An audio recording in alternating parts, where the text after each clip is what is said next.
କେତେ ବର୍ଷ ପୁରୁଣା ମନ୍ଦିର? ଇଏ ଅତି ପ୍ରାଚୀନ ମନ୍ଦିର। ଇଏ 300 ବର୍ଷ ତଳର 1730 ମସିହାର ମନ୍ଦିର।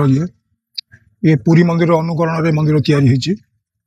ପୁରୀ ମନ୍ଦିର ଯେଉଁ ଢାଞ୍ଚା, ଯେଉଁ ଶୈଳୀ, ଉତ୍କଳୀୟ ଶୈଳୀ, ସେ ଉତ୍କଳୀୟ ଶୈଳୀରେ ଏଠି ଗର୍ଭଗୃହ, ମୋହନ ଆଉ ନାଟ୍ୟ ମଣ୍ଡପ ଏଠାରେ ବି ହେଇଛି।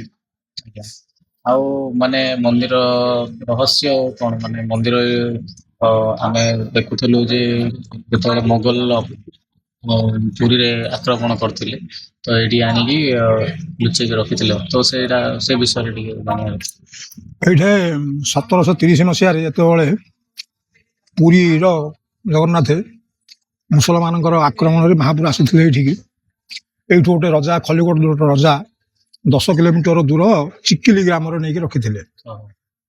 ଚିକିଲି ଗ୍ରାମରେ ନେଇକି ରଖିଥିଲେ। ଆଉ ସେଠାରେ ମହାପ୍ରଭୁ ଏଇଠି ବର୍ଷେ ରହିଲେ। ବର୍ଷେ ରହିଲା ପରେ ମହାପ୍ରଭୁ ଯେତେବେଳେ ଏଇଠୁ ପଳେଇଲେ, ତାଙ୍କେ 8 ଗଡ଼ ମାରଦା ନେଇଗଲେ।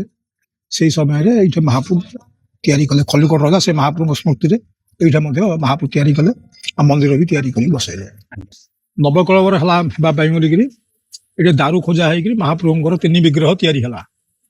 3 ବିଗ୍ରହ ତିଆରି ହେଇସାରିଲା ପରେ ସେ ବିଗ୍ରହ ପୁରୀ ମହାପ୍ରଭୁଙ୍କ ସହିତ ବିଗ୍ରହଙ୍କ ସହିତ ସମାନଂଶ ହେଇପାରିଲାନି।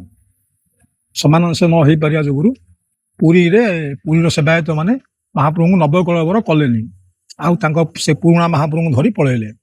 ସେଇ ଯୋଉ ଆମର ନୂଆ ବିଗ୍ରହ ତିଆରି ହେଇଥିଲା ପୁରୀ ମହାପ୍ରଭୁଙ୍କ ପାଇଁ ବୋଲିକିରି, ସେଇ ବିଗ୍ରହକୁ ଏଇଠି ସ୍ଥାପନ କରାହେଲା।